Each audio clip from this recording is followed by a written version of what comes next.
Sa ibang balita, sa sentro sa kaligtasan ng mga motorista at senior citizen ang nakatakdang senior citizen at pet park na itatayo sa Pandacan, Manila.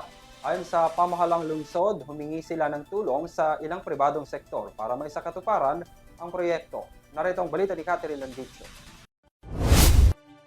Pinangunahan ni Manila City Mayor Francisco Isko Moreno Dumagoso ang groundbreaking ceremony ng Senior Citizen Park and Community Pet Park sa Plaza Azul sa Nagtahan, Pandacan.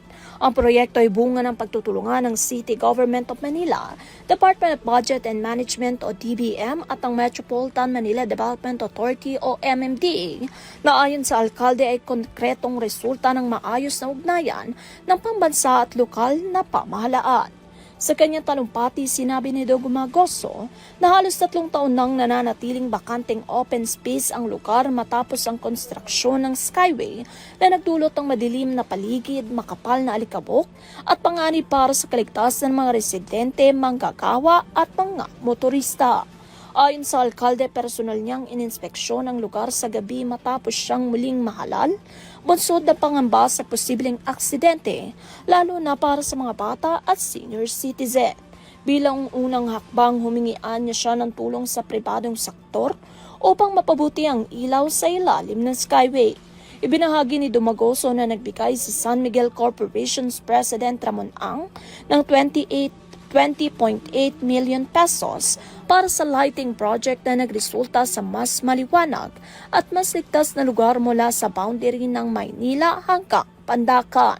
Dagdag pa ni Dumagoso, layon din ang proyekto na tugunan ang kakulangan ng open space sa Pandacan, partikular para sa mga senior citizen na nangangailangan ng ligtas na lugar para sa kanilang pag-ehersisyo at wellness activities. Bukod sa Senior Citizens Park, itatayo rin ang pet park na magsisilbing pampublikong espasyo para sa mga residente at kanilang alagang hayop na isang pasilidad na karaniwang makikita umano lamang sa mga eksklusibong komunidad at ibang bansa. Your kids, sa mga apo ninyo, sa mga anak ninyo, sa pamilya ninyo.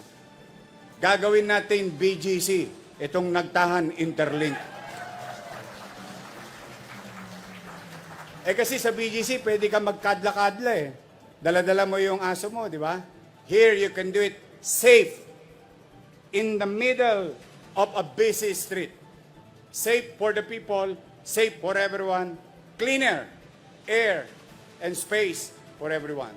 Binigyan din ng alkalde ang mahalagang papel ng Local Government Support Fund o LGSF ng DBM sa pagtulong sa mga lokal na pamahalaan, lalo na sa panahon ng emergency at pangmatagal ng kaunlaran.